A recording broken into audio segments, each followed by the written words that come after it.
सत्संग के प्रति भी कभी आलस ना आए, सत्संग के प्रति भी कभी कदम ना रुकें, सत्संग के लिए भी हमेशा उत्साह ये बने रहें ताकि ये खुराक हमें हमेशा मिलती चली जाए। इस खुराक से ही हमारे ये मन की अवस्था ये ठीक रहती है और हम इस ज्ञान के ऊपर भी टिके रहते हैं।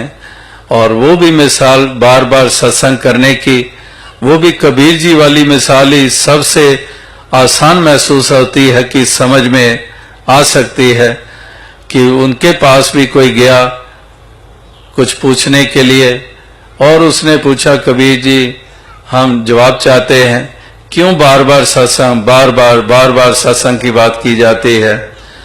तो कबीर जी कपड़ा बुनने का काम करते थे, वो अपना लगे हुए कपड़ा बुन रहे हैं और उसकी बात सुनी, उठकर हथौड़ा उठाया और कीले के ऊपर जोर से चोट लगाई, फिर जाकर बैठ गए। तो वो इंतजार कर रहा है कि मेरी बात का जवाब मिले।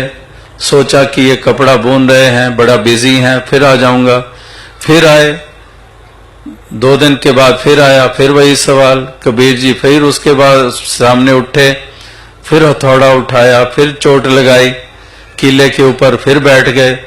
फिर इंतजार कर रहा है कि जुबान से कुछ बोलेंगे, फिर कोई जवाब नहीं, फिर चला गया। तीसरी बार आया, फिर पूछा वही सवाल। कबीर जी फिर उठे, हथौड़ा उठाया, कीले पे जोर से चोट लगाई, बैठ गए। अब नहीं रहा गया उससे। कहने लगे, संत जी 3 दफा आया हूं, तीसरी बार आ रहा हूं और मैंने एक बात पूछी और आप जवाब ही नहीं दे रहे। तो कबीर जी कहते हैं, हाँ क्या पूछ रहा था। कहने लगे, कमाल है, मेरा सवाल ही नहीं सुना 3 दिन से, चलो अब फिर से एक बार पूछ।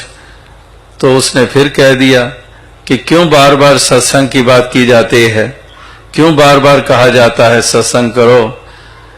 तो कबीर जी कहने लगे, मैंने पहले 2 दिन जो तूने पूछा, मैंने दोनों दिन तेरा जवाब दिया, आज भी दिया।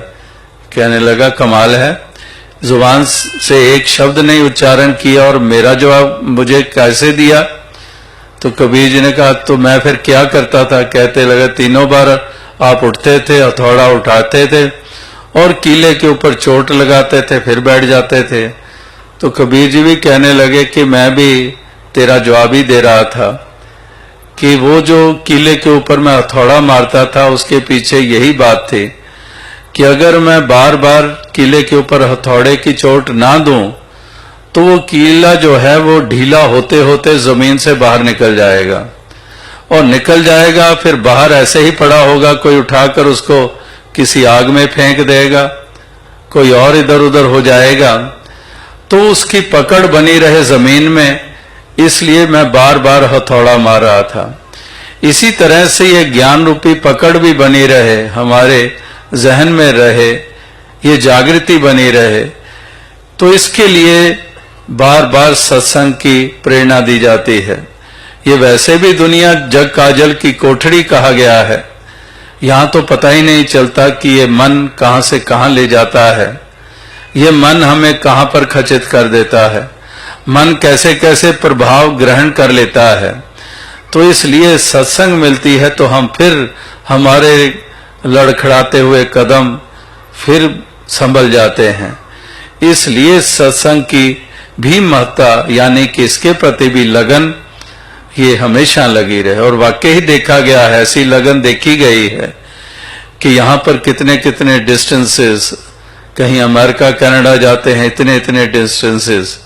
और पहली बार तो फॉरेन कंट्रीज में मिसाल मनीला फिलीपींस में मिली कि 4 घंटे के सफर तय करके हर संडे महापुरुष केवल मनीला में ही सत्संग होता था और 4 घंटे दूर वो वहां पर जॉब पे लगे हुए, एवरी सिंगल संडे 4 घंटे का सफर तय करके आना, फिर सत्संग करना, फिर 4 घंटे वापस।